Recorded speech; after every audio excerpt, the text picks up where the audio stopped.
Welcome to Andrew Beccera. He's with us today as our guest speaker. Always appreciate taking the time and the energy as a declared candidate for the U.S. Senate. He actually joined the Marine Corps at 18, and after some last-minute paperwork, he ended up joining as an open contract. That's where you let the Corps decide where to place you. So very trusting man, Andrew is.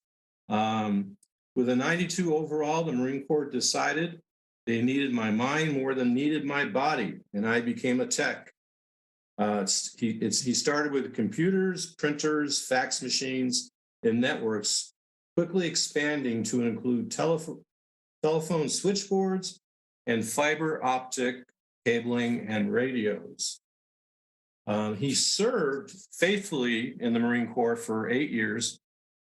He had multiple tours to Iraq, which really had a severe effect on his health. And it took some time for him to put things back together. And he did go to college at Humboldt University in California, started a family, and he needed full-time unemployment. And thanks to the Marine Corps, he could fix anything. So he was lucky enough to be given a job at the Desert Diamond Casino in Tucson. He loved working with the Tohono O'odham people, and he has an immense love and respect for our Native brethren. From there, using his background and technical knowledge, he took a job with Raytheon Missile Defense System here in Tucson as a tech, and more recently as an engineer.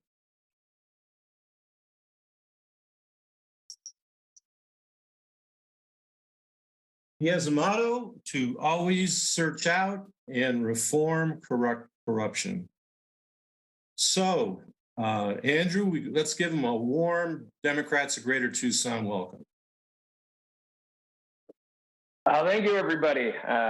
As was said by Joseph, thank you very much, Joseph. Thank you, Michael, also for helping me get on here to see all you wonderful people. I joined you last week for the mayor, former mayor's speak, and she was great, and I loved it. Today, we're going to go over me. Sorry. You have to listen to me talk for a little bit, but I served those 8 years in the Marine Corps thinking that that's what, heroes did. That's what people who grew up thinking that they wanted to better the country did.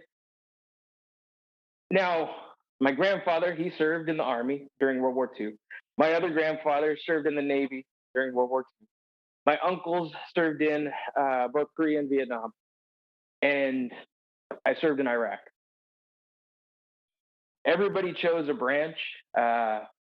Navy, Army, Air Force. So no heat on the Coast Guard or anything, but I chose the only branch available that wouldn't make anybody think that I was picking favorites. It just happened to be one of the harder ones. I enjoyed my time immensely. I loved being in the Marine Corps. I loved being a Marine. The problem was, not so much the first time in Iraq, but the second time in Iraq, I learned that that's not why we were there. We weren't bringing peace to another nation. We weren't helping people in another nation. We were helping enrich ourselves. We had contractors there from Raytheon, don't get me wrong, making $250,000 for the same job that we were doing for $25,000 a year. We had people who drive semi-trucks who we had to protect, but we had TMO, our people who drive trucks for a living, who are making almost nothing. And these civilians out there were making $140,000 a year. We sent Kanban boxes out there that we paid exorbitant amounts for to sit out there permanently, which we are paying a permanent lease on unless that's changed in the last couple of years, but I seriously doubt it. We moved some shipping containers out there that are going to stay out there forever, that they have a lease on forever. We did this to enrich companies, to enrich people who are already more rich than I would like. And we probably did all of that because we're not being ourselves more money. So Yeah, pay no I want attention to the man behind the curtain. Sorry about that, Andrew. I don't know. I think somebody must have slipped a finger. so transparency is a big thing of mine. What I want is for us to honestly have our politicians be upfront and honest towards you. I want a politician to say, hey, I am going to vote for this legislation, and this is why. I want that legislation to be legible by a normal person. I understand that us who are educated can work our way through 400 pages of a bill if we have to. It is not fun or comfortable, and we definitely can't do it overnight before we have to vote on it. And the American people as a whole, due to our poor education system, cannot get through those 400 pages of a bill to understand it. And I'm speaking about ever, not just in 24 hours when I'm supposed to be given a bill and then decide on it the next day. So there are some changes that need to be made. In Australia, they have a really great program where at the end of the year, one, your taxes are pulled out automatically. You're not going to be paying a tax person at the end of the year to do your taxes for you. Instead, your income taxes are withheld by the government in the correct amount. They're not going to grab extra, they're not going to grab too little. It's just paid. Then at the end of the year, you receive a receipt. And that receipt on it tells you approximately where every dollar you spent goes. So you would know, hey, this is how much goes to these educational funds. This is how much goes to these Social Security programs. You would understand how much we're putting into Social Security programs versus how much we're putting into war. You would understand, hey, I'm helping these homeless people, these people who can't afford food, these children to be out of poverty. And I'm also buying bombs with this company and whatnot. I like the idea that all of us know what's going on and where our money is going. While we, the people, cannot choose where that money is going, at least we can know who is spending it and why. And if we disagree with how they're spending it, we know who to contact and how to get results in changing that. Another big thing, as I mentioned earlier, our education right now is really bad. God bless. I love my daughter. She is a really great student, has great grades, but in middle school, one time I asked her, what are the months of the year? Because she forgot one. And middle school isn't the place to be learning that. Now, she since has unapologetically yelled at me for repeating that over and over and over, but my point still stands. My roommate, good friend of mine, wonderful kid, he just turned 29 on Friday. He hasn't read Shakespeare. He wasn't forced to read, great works by Mark Twain, A Tale of Two Cities. I mean, anything that I remember. I mean, I don't even think he's read To Kill a Mockingbird. He was educated here in Arizona. It's a problem. If they don't know how to read and they don't know simple basics, it's a problem with our education system. I understand that. And we want to just keep taking money away from education, and we can't. You cannot keep taking opportunities from them. The kids are really important. I I know that you all know that. The problem is a lot of people see that the schools are failing. They understand that their kids aren't learning anything in the schools. And so what are they doing about it?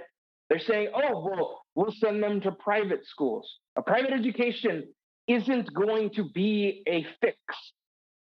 I understand that private schools are better right now, some of them. Charter schools are nicer for now, some of them. But what we do to get that way is we pull money away from public schools.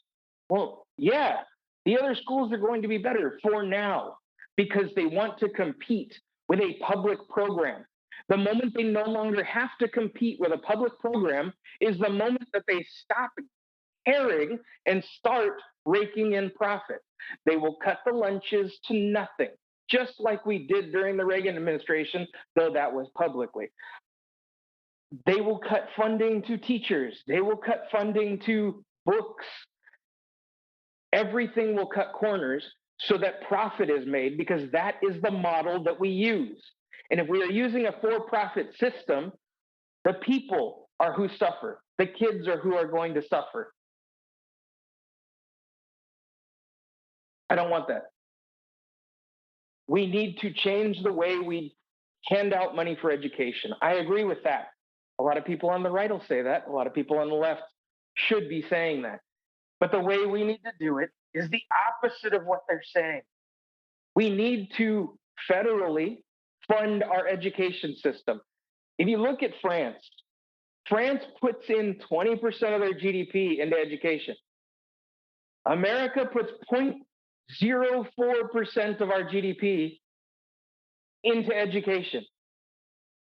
I understand that our GDP is much higher, but how in the world can you not see that spending 1/5 of your entire country's income on education would lead to better results than spending less than 1%?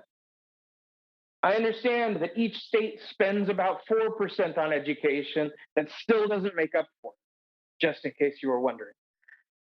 We here in Arizona are 49th out of 50 states and 50 in a few categories for education. We don't educate our kids.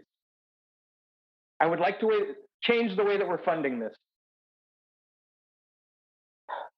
So, the way that we can federally fund education is by, instead of the current system where every state's allowed to choose how funds are allocated, right now they choose how funds are allocated. And so now that I live in a nicer area, my daughter gets a better education.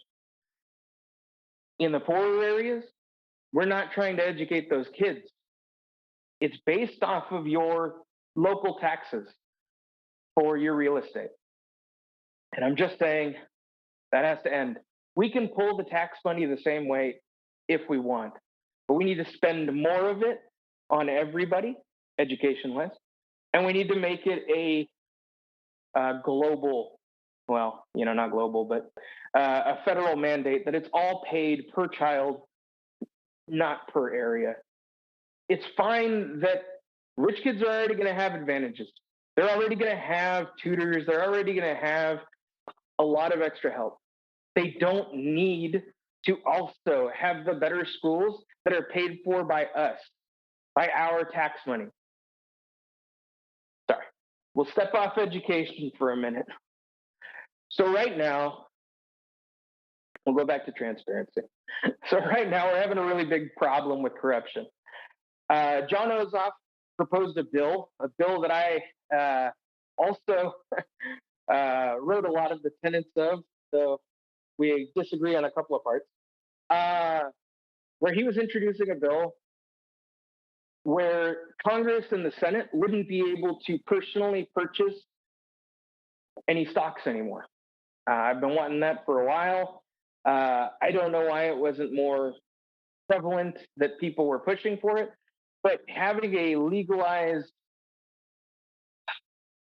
scheme like that where you can make the laws that will change what is going to be purchased, and then before the law gets enacted, purchase shares of those stocks is not ethical, not even a little bit.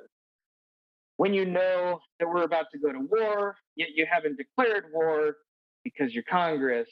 And so you buy a bunch of stocks in war manufacturers, and then we go to war because you declared war. That seems unethical. But as long as they declare it within 6 months, that's totally fair. Well, it shouldn't be. And Nancy Pelosi, laughing in a reporter's face when asked if they would bring that bill forward, was not funny either. Some of these people, they have had too much privilege for too long, and they've forgotten what it means to be a person, what it means to be part of a community, a society, to help each other. They seem to care more about enriching themselves. Now, I work at Raytheon, so I already deal with Republicans on a regular basis, constantly. I've learned to talk to them without fighting. And that is hard for me and for some of you, I'm sure. We and they see the same problems. We see the corruption. Hell, since I was a child, my dad's always told me, oh, they're all corrupt. Oh, it doesn't matter who we vote for. We vote Democrat because we've been Democrats. Tata was a Democrat. And it's always been like that. That shouldn't be how it is. We shouldn't be voting because our dad voted and our grandpa voted a certain way. We should be voting on the person who cares about what you care about, the people who are going to be representing you. And that's not what's happening. We're just voting in people who were already in office, not understanding their viewpoints, not understanding what it is they want to change. And even if they put on their campaign page what they want to change, they don't tell you how they want to change it. They don't tell you up front, hey, look, I want to take corruption out of politics. Here's how I'm going to do it. And just go down the list, which you can look at on my website, of everything I want to enact to stop this. One of them is ranked choice voting. And that doesn't so much stop corruption, but it will stop this polarization that we have, where we have far right people and we have me. You'll end up more likely with someone towards the middle who can appeal to both parties, which I think a lot of people think that they want. The way I see it, though, is we're on a boat, right? And you got me over here on the left, and you got them over there on the right, and then you got some people in the center. And the way I see it, those people on the right, sorry, me on the left, I see a hole in the boat, and I'm like, hey guys, we need to patch up that hole. Water's coming in. And you see the guy on the right, and he's like, well, I really like that hole. I think it's pretty to watch the water come in. You got your guy in the middle, and he's like, well, hold on. We're going to have to come to a compromise. I'm like, no, we need to patch the damn hole. We're all going to drown. Guy on the right's like, well, I think it's really pretty. I would like to drill more holes. Guy in the center, well, look, I think that we can come to a compromise where we don't drill any more holes, but we allow this hole to just let some water in. It's pretty to watch. Then we all drown. I get that there is a center for a reason. People flock towards it because there are extremes. But the center has moved so far to the right that it's no longer what's seeable as a center. We are the only country without socialized healthcare. Now, we're not going to go into the merits or demerits of socialism, but what we will talk about is the fact that our healthcare, we pay 5 times more for worse outcomes. Look, if we are going to pay 5 times more than most other countries that have socialized healthcare, then we get 5 times better results. That's what this whole system is supposed to be about, right? We get better results because we pay for better results. Well, instead, we're paying 5 times more than anybody else. And I'm not receiving 5 times better care. I see the doctor less than I want to, and I have the VA healthcare. I go for free. My wife, my roommate, my kids, they all have to pay every time we go. We have to come up with the money and pay somebody. And it's only getting worse. Cigna, which is the healthcare that they just got moved to, just gets rid of. I don't know if you guys have kept up with local news or global news, but Cigna is just writing off 50,000 people at a time and saying, no, we're not going to cover you for that procedure. Because they found that only 10% of people then file a rebuttal saying, hey, you need to cover this procedure. And then they pay for that procedure without looking at it. That's wrong. But you see, we have a for-profit system. The system is there to gain money for people who are already rich and already in power. All I'm suggesting is we switch to a single payer system. That's everybody, everywhere. We all go single payer. And what that means is that just the government is going to pay for our healthcare. We pay taxes, government pays for healthcare. Very simple. It's all taken care of all at once. There's no $40 copay, no $65 whatever, no $25 bill every time you go see somebody. They just cover your healthcare. Now, people on the right will say, well, that'll lead to death panels. Look, the death panels that they're talking about are literally, look, you're 80 years old and you need to have a triple bypass in order to possibly get another 2 or 3 years. And they might say, hey, look, you're going to die in surgery. That's a terrible idea. It's going to take up our surgeons for, 12, 15 hours. It is better that you live out this next 3 or 4 months than it is for us to try to send in surgeons, book the room, and,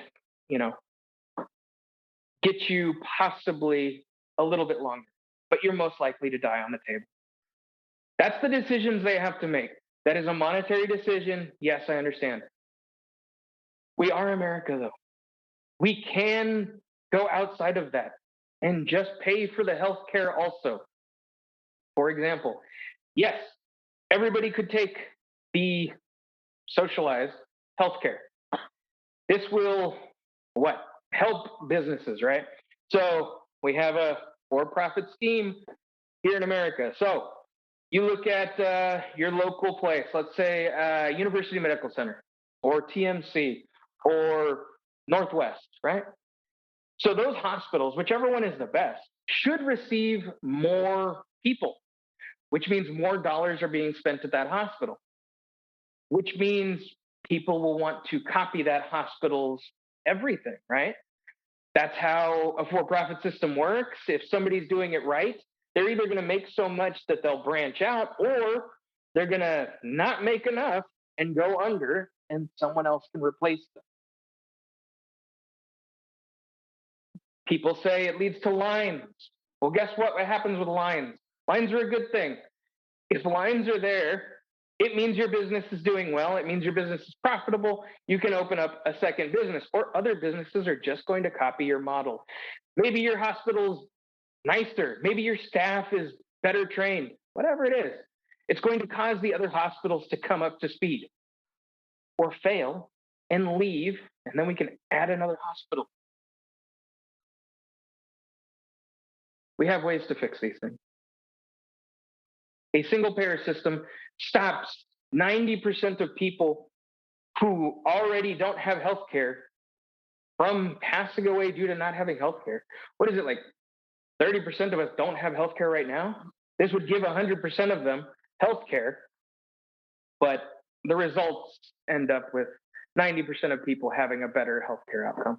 Some of them, I suppose, we're going to die anyway. Moving on to LGBTQIA stuff. So I care more about ridding us of corruption, education, and getting rid of a lot of problems that we have right now. But the right, for some reason, feels they need to attack our smallest minorities. What do you guys think the size of the trans community is? Because I'm going to bet a lot of you have no idea that it's only 1.4% of us. The community that is corrupting your kids and taking over everything, 1.4%. You gotta stop punching down. And it's not us, I know that. They're a small group of people trying to live their lives. We all get maybe 80 years on this planet if we're lucky. Sure, there's a couple more, there's a couple less, but if we're lucky, we get about 80 years. And in those 80 years, we have to do a whole entire lifetime's worth of work. We have to love as many people as we can. We have to care for as many people as we can. We have to make sure that this place is still here for our kids and our grandkids and our hopefully great grandkids. And that's not what's happening. They're singling out the smallest group of us and attacking them because it's easy, because they're not one of us. And so people don't speak up against it. We have to speak up for them. They're 1.4%. They can't speak up just for themselves. They can't protect themselves. My best friend, when she turned 34, came out to me and a few of her other friends. I had known her for almost 10 years at that point, and we became very close. I had no idea that she was trans. My whole time with her, we were best buds, inseparable. I used to call her my heterosexual life partner. But turns out, she was a lady the whole time, and I was just too blind to see. And she was too afraid to come forward. Not even with me, her best friend. She wasn't willing to tell any of us because she was so scared of our response. People shouldn't have to live their lives in fear because some asshole has decided that whether it be religion or their personal preference, trumps yours. I don't care. I care about you, but I don't care what you think about other people. Meaning, better way to put that, sorry. I don't care that you hate someone else, but that person has the right to live how they want. People complain, hey, you can't give kids trans medication so that they don't go through puberty. But then you say, hey, they can't compete in sports because they have an unfair advantage against the rest of the girls. You forced that advantage on them. You literally forced them to grow into the wrong body. And then you're telling them, too fucking bad. Now you can't compete in sports at all. You're done. Why can't they compete in sports? If you're going to force them to have an unfair advantage, then you can't say, due to that unfair advantage, you can't do the thing that you love. I got to touch on one more thing before we go to questions, but I'm here for as long as you guys are willing to have me. The prison industrial complex. So, speaking of capitalism, the 14th Amendment does not apply. That sounds wrong in my head. Does not apply to people in prison. I don't know why or how that one slipped by. I guess they thought back then that we put people in prison because they were really terrible people. Look, people go to prison for all sorts of reasons now. We put them in prison for having too much of a legal drug now. We put them in prison for, well, all kinds of things. Perhaps signing a document that they shouldn't have signed because they don't know any better. Voting when they shouldn't have, even though they were told they could. For lying about their address so that their kid could go to a better school or get a discount because they're poor. None of those things should be reason that somebody should spend their life in the servitude of a private company that gets to make money. Prisons shouldn't be private. No prison should be private. Private, again, just means that somebody is going to cut every corner they can to make as much money as they can.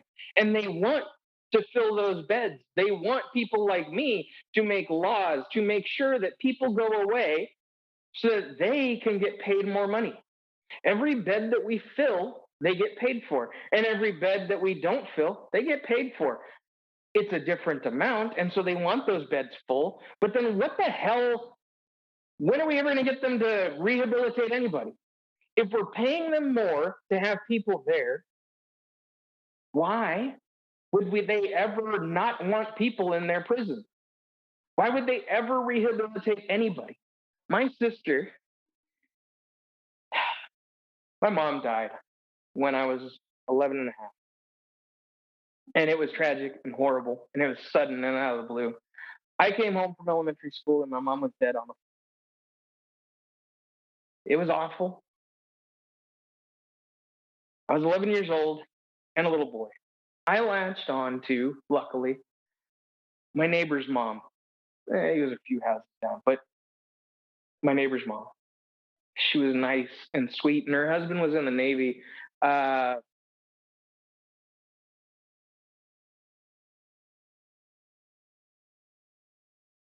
the point is, I latched onto a wonderful woman who was great for me. And instead,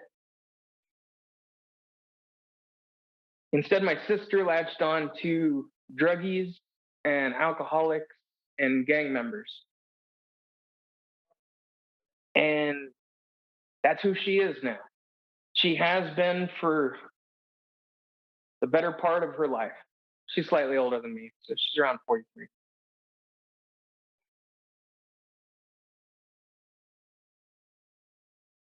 And the person that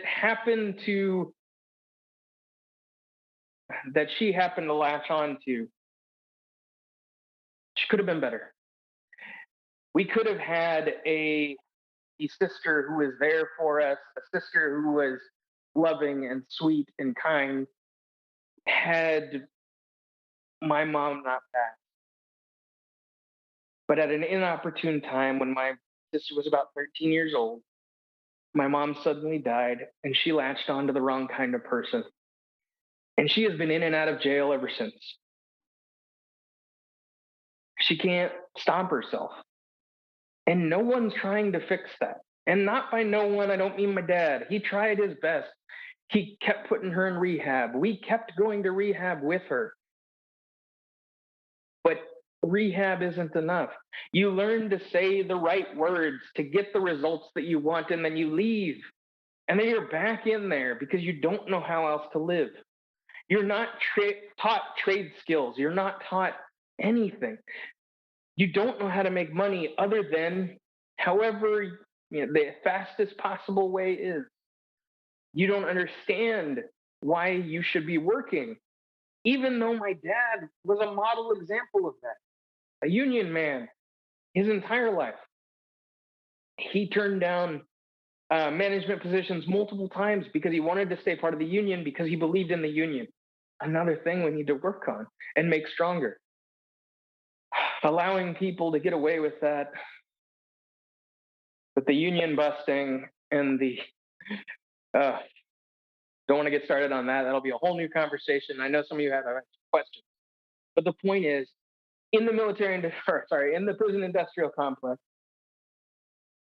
we aren't trying to fix anything. So our system needs to change. No more private prisons. You get rid of them entirely, and the government-run ones need to be looked at constantly. And we need to let go people who aren't violent criminals. If a person accidentally votes, you remove their vote, slap them on the wrist with a fine if you really have to. But you can't do that. You can't just take a woman and put her in prison for 5 years because she voted thinking she was allowed to vote. It doesn't matter what side of the aisle you're on. If you make a mistake, you make a mistake. We all make mistakes. That should be able to be pled in front of a in front of a judge, and the judge should understand. Look, it won't happen again. You already discounted my vote. No harm, no foul. I am sorry. Now, if it's happening in droves, that's a problem, but it's not. And putting people in prison because they want to give their kids a better education, well, I can solve that with my education fixes. But you can't be putting people in jail, taking them away from their kids when they're the way their kids are going to have a better life. When they're a mother so extremely loving of her children that she wanted them to have a better life, that doesn't mean we throw her in prison. And I know you guys understand that. It just needed to be said. I'm going to pick up that other earphone and then I'll be ready for questions. So the first question we have, are you all set, Andrew? Yes, sir. Okay, is from Andrea Kennedy. Andrea. Hi, Andrea. Hi, Andrew, and thank you, Joe. You have a lot of good ideas. What's the most important thing that you would like to change? And what are your thoughts on how you can do it? Who would you work with? And what are you going to do about raising money? Thank you. All right, raising money for the campaign, if that's what you're talking about. Yeah. I'm not doing that. If I take money, it will only be from unions. Those are the people who I want to support. And so those are the people who I may take money from. But I am not going to beg normal people for money, and I am not going to allow money to come in from a PAC or from a corporation. If you're talking about how am I going to get funding to make real and honest change, that's going to come from the rich via taxes, wealth tax, most likely.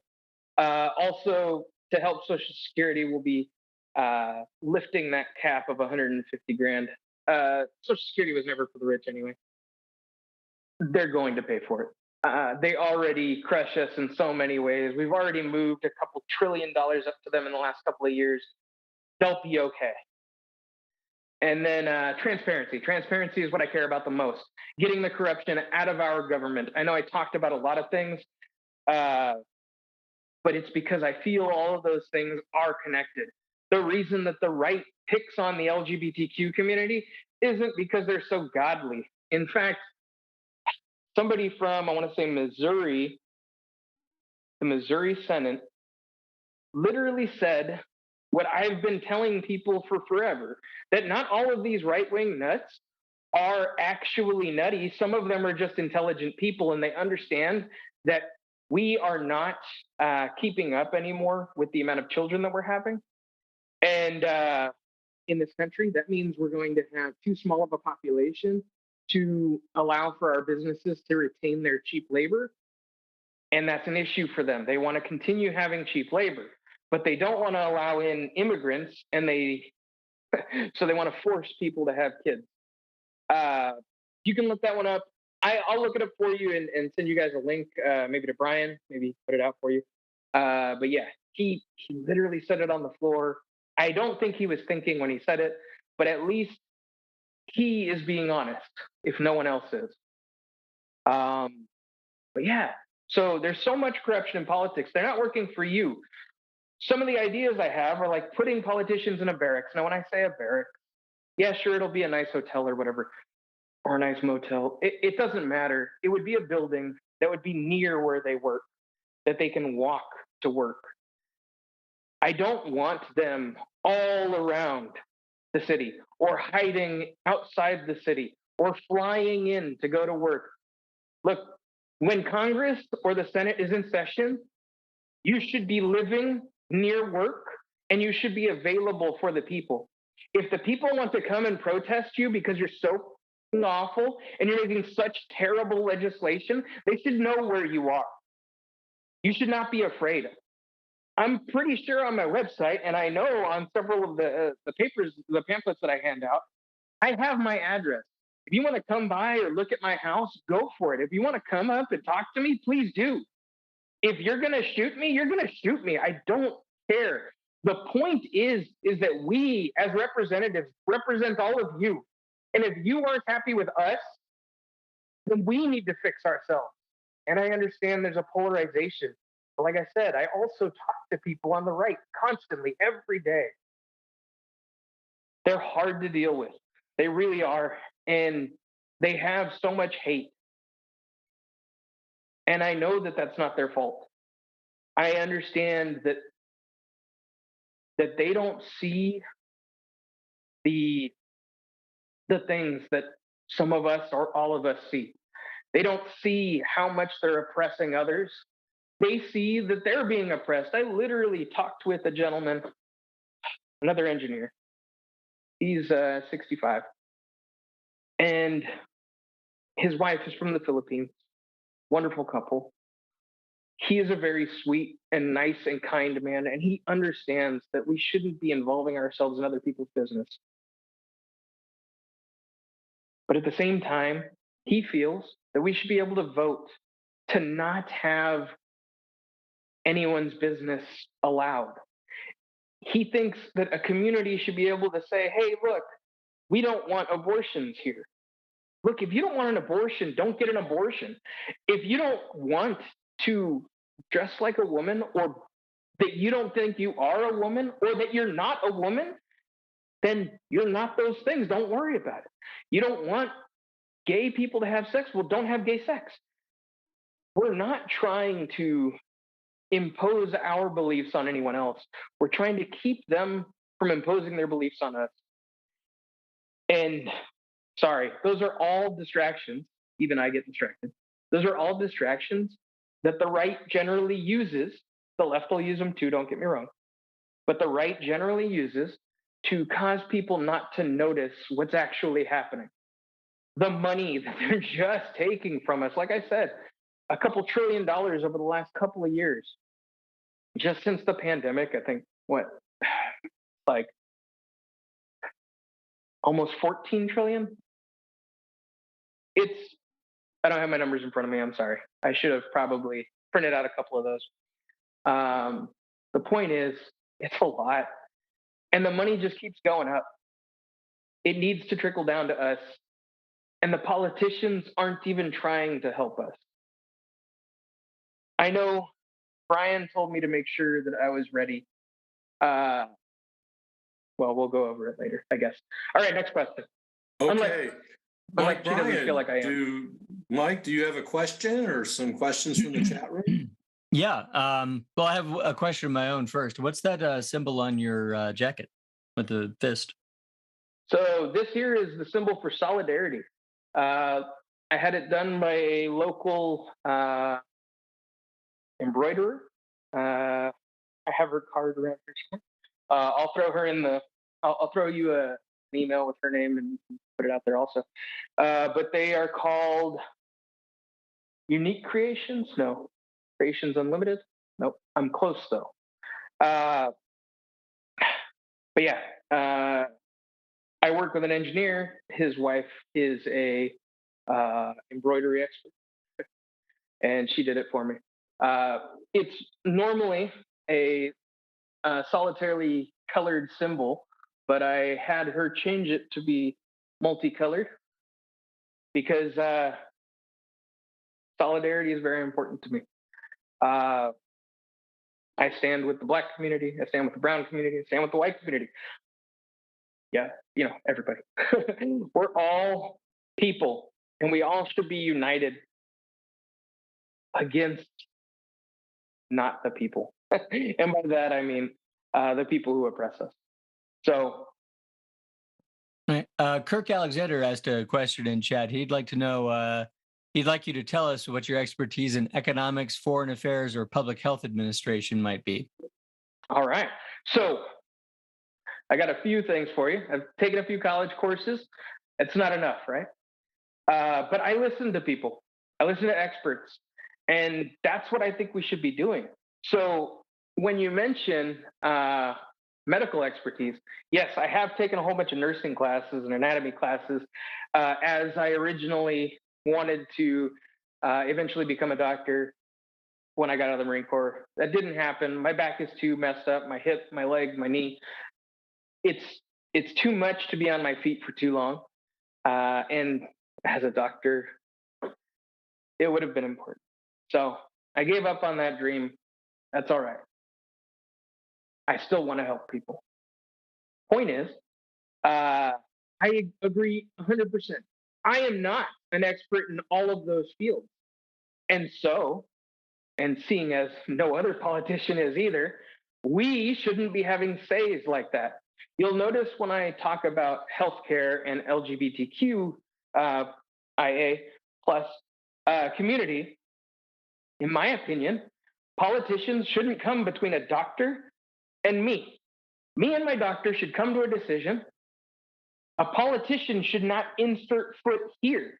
There is no legislation that should come between me and my doctor. If my doctor says, hey, look, you're going to die in 6 months, it's going to be horrible and painful, and I say, hey, is there a way for you to put me down that is humane? And he says yes, and we come to that decision, that should be between me and my doctor. If, I was born trans in the wrong body, but a female, or, trans male, then fine. I go to my doctor, we discuss these things, we come to a decision. I am not a doctor. I am not an expert at those things. So guess who I'm going to defer to? The experts in those fields. I'm not one of these people who think I know everything, because I don't. I know a lot. Don't get me wrong. I'm not a unintelligent person.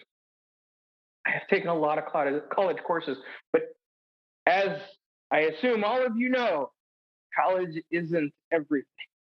It doesn't teach you every life skill. It doesn't teach you every scenario. It doesn't even go over a lot of them. You're going to go into whatever job out of college that you get and still be fumbling your way through it because it has nothing to do with what you learned.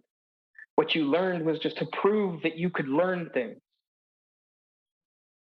So what I'm telling you is that I am not an expert, and in the fields that I am not an expert in, which is all of them, I will defer to a person who has dedicated their life to that. I will say that your doctor knows better than I do about what is good for you. I will say that, that lawyer is better at law than me. I think that the people who talk about environmental activism are probably right, since I have no idea about environmental activism. So I promise you, if elected, I'll stay out of their way. I will make sure that they are put to the forefront of these things. Sorry. Oh, okay. Craig Marcus has a question. Craig, unmute yourself and let's hear your question. Hello. And Hi, Craig. with your experience that you have had in the Marine Corps and Iraq, and being around, I would assume, automatic weapons, how would you address the gun violence in this country and the people who are perpetuating that violence? Okay, so I got a lot of ideas there, but I'm going to have to sit down and speak again with experts. So this is one of those things I agree with the right on, in that it is a mental health problem, in my opinion. The violence shot up, if you remember Columbine. That was when I was hitting about the age of maturity, right? So in 1981, our favorite gun-hating president, Reagan, he went ahead and said, hey, I'm going to cut 80% of our mental health care. One, mental health care should be free. Two, mental health care should be identified quickly and taken care of. But I do think it is a mental health care problem. The problem is Republicans will say that and then do absolutely nothing about it.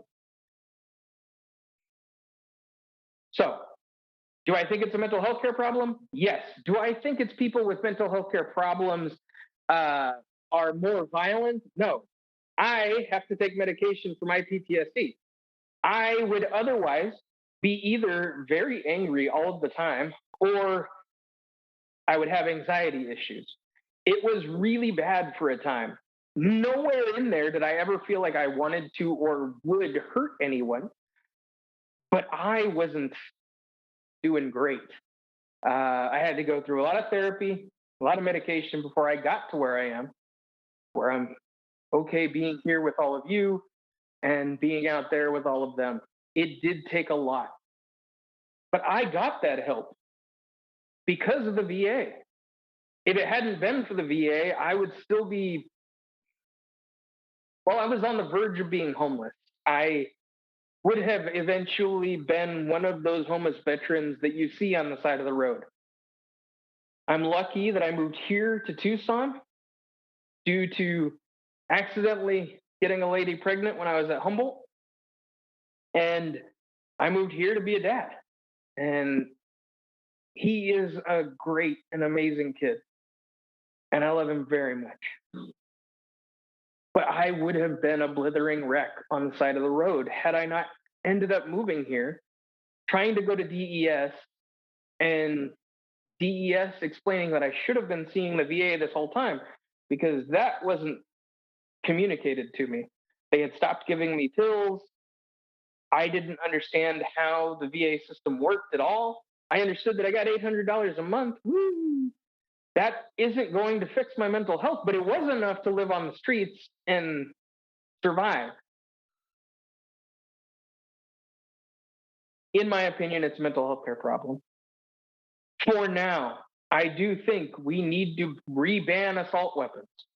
For now, I do think that we need to hold accountable the people who own those weapons. For example, if I own, which I do, a pistol, and someone takes it from my home and they go murder people, and I don't report that missing,